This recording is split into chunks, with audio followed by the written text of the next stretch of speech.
My name is Zsade. I go by Z or ZZ. What's up? I'm super excited to be, doing this videography with my cousin.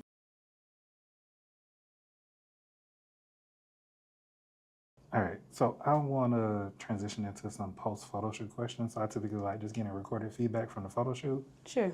All right, so today we did a branding photo shoot for your business. We did. And then, so I want to know, was there anything particularly good and or bad that stood out to you about the photo shoot? I think what stood out the best is the energy. Being, in your studio had great energy. Like we were laughing. Anytime I needed tips, y'all were there to kind of guide me through it. I started off a little bit nervous, but as the shoot went on, I felt like your energy was top tier. You got to keep that up. Thank you. You're welcome. Was there any moment during the shoot you thought, okay, this is actually kind of fun? Yeah, like once I start seeing sometimes you go into photo shoots feeling like it's gonna be like strict and all that. Once I saw that y'all were kind of like laughing with me, vibing with me, I'm like, okay, this is a vibe. Yeah. Y'all remember when I was looking around telling y'all about the presentation? Energy was top tier, so yeah, it was a vibe. Okay. Were there any shots you especially loved? I loved when we incorporated the MacBook. Yeah. When you told me how to do the little cute poses, that was a vibe. I love those shots. Even with the iPad and the pink, how that coordinated, that was dope. Yeah. And then, so if you could describe the photo shoot experience in one word, what word would that be and why? I think I would describe it as, let me think for a second. Probably just familiar, if that makes sense. Mm-hmm. I say familiar because, a lot of times you go into photo shoots and it's like you feel out of place. Here, I felt more in place, like we could just laugh and vibe together outside of the photo shoot. So familiar was the word I would use. Thank you. You're welcome. Okay. And then, so I want to transition to not actual interview questions. Okay. And so, once again, this is all the stuff I sent you already, so no surprises. Yeah, don't be surprises in there. Now, I might have like a follow-up question, but oh, Lord. just like you a didn't normal... say that. You didn't say like... no follow. Go ahead, I'm just kidding. Go ahead. Okay, so just, tell me a little more about your platform. What is it? How'd you come up with the idea? How'd you come up with the name also? So just tell me a little bit more about your platform. So my platform is called Becoming Intentional. It's basically just a platform you use to kind of hold yourself accountable.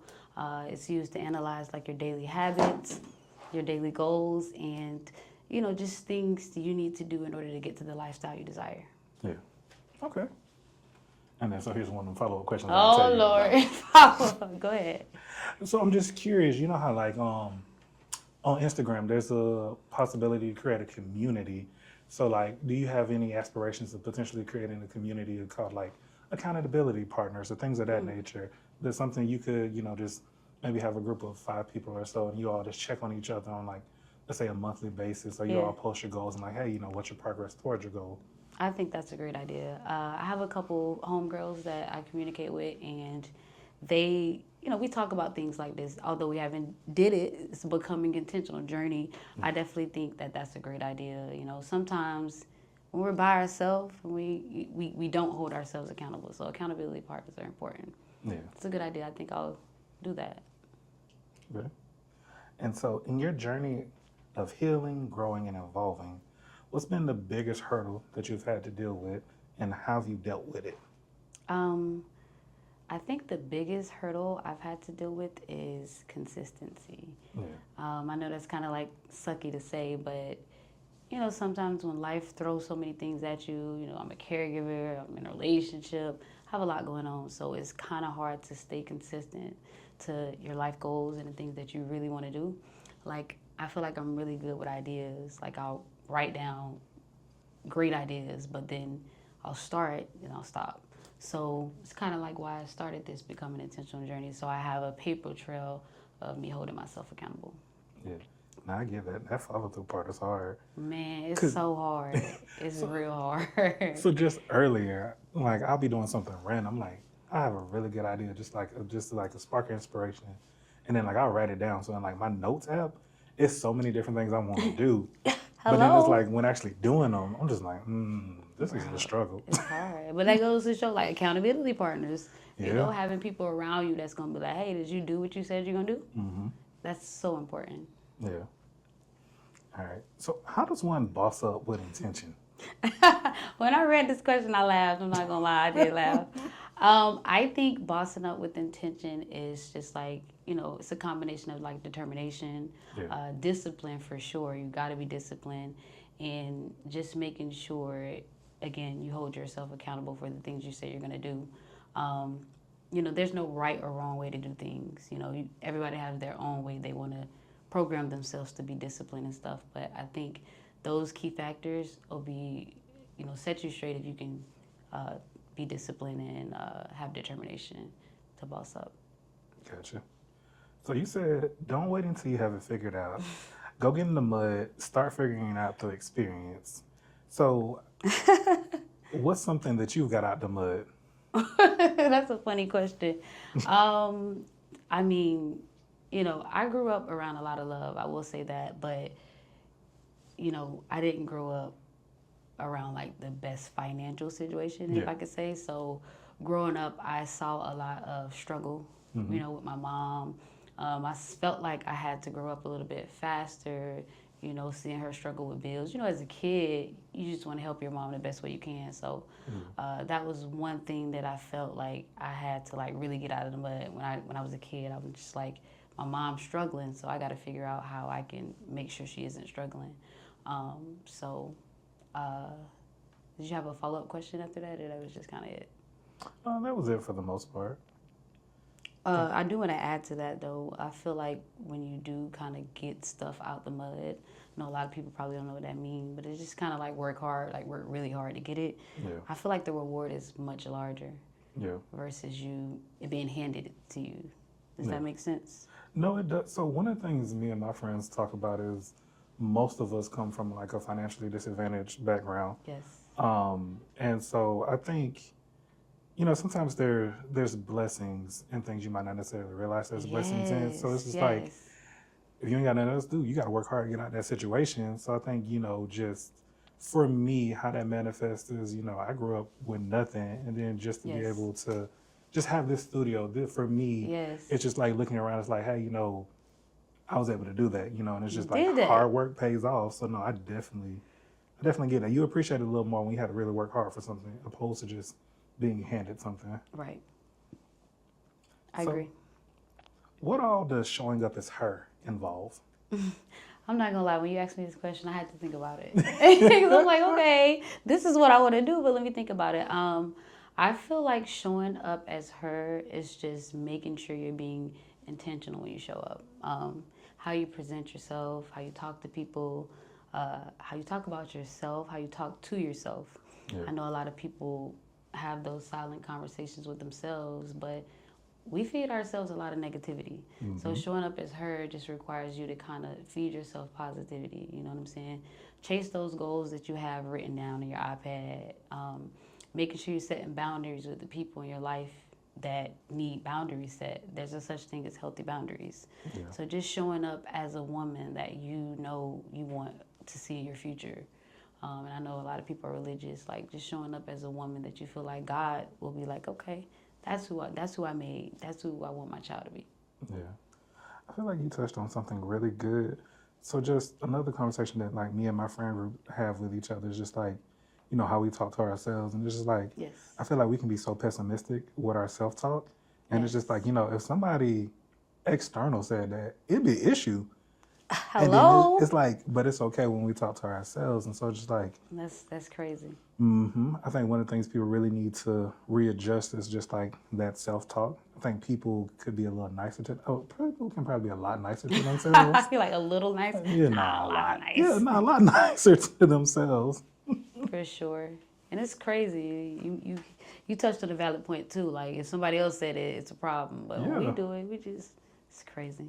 Good And then point, too, it's just like if somebody said like if sometimes with how people talk to themselves, if a person said that to them, that person is gonna correct it immediately. Like, hey, what'd you say to me? Like, nah, it's an issue then, and it requires like immediate correction. But for ourselves, it's just like, you know, sometimes we sit with thoughts days, weeks, months, years, And it's just like, Yes. it's so much easier sometimes to deal with like that internal monologue opposed to an external dialogue with someone else. And it's just, for me, it's craziness. And one of the It things I is. really just think about, like, I can talk to myself a little nicer. I can, Yeah, it's so important. It's just so important. mm-hmm. We don't realize how important self-talk and self-reassurance is. Yeah. So I want to go towards, so you're a caretaker for your mom. I am a caretaker for my mom. So can you give us, a backstory on how you became a caretaker for your mom? Yeah, absolutely. So growing up, my mom always had like minor health issues. She had chronic asthma ever since I can remember. Like I remember times where I had to call the rescue as a child. But recently, as I got older in 2021, she had a major stroke that left her unable to talk, unable to speak. Like she has right side weakness, so she can only move partial of her body. So that's what initiated me being her caretaker. She was in the hospital for like 6 months. I was there every day. Even if I had to work, I made sure I brought my laptop and came and make sure she was okay. And I became her caretaker. A lot of people in the hospital wanted me to like put her in a home. It's crazy how much they advocate for that. Like the hospital, even family members, they wanted me to put her in a home, but I took her home with me, and she's doing a lot better. She's not 100%, but she's doing a lot better. That's good. And so you mentioned that your mom has right side weakness. Sure. Can you talk a little more about some of her current abilities and some areas in which she needs your support, whether it's, physical, emotional, mental, medicinally, things of that nature? Yeah. So when the stroke first happened, she needed full support from me. I had to like change her. I had to do a lot of stuff, kind of like she went back to newborn stage. Yeah. Now, 2025, she needs help with minor things. I have to fix her meals, help her with a shower, fix like put her bra on, stuff like that. Give her daily medication. She needs help managing finances. Like I'm basically like living a life for two people. What I can say though, she has helped me with a lot of stuff. Like even though she has right side weakness, she still do small chores, wash dishes, fold clothes. It's crazy how she still maintains her momness in the midst of all this. So. Okay. And then you mentioned like fixing her food. So like, Sure. has she had to change her diet? And then like, what are some foods that are okay? What are some foods that you might want to avoid? She was supposed to change her diet, but it's very hard to get her to do that. Like I catch her sneaking candy, all types of stuff, man. She go back to kid state. But she's diabetic too, so she's supposed to eat healthy. I try to have her eat as clean as possible because I'm trying to eat clean as well. So, but she has her moments where she wants snacks and all the other stuff. But as long as she don't overdo it, I still allow her to have some things. Okay. And so, just what does a typical day look like for you? So you kind of touched on some things earlier, but it's just like you have many roles to your life. Just you as a person, you as a caretaker, you and your relationship, then social life, work, things of that nature. So what's a typical day look like for you? Typical day for me is mad. Nah, but I have a regular 9 to 5 job. I work from home in HR. I do like payroll and stuff.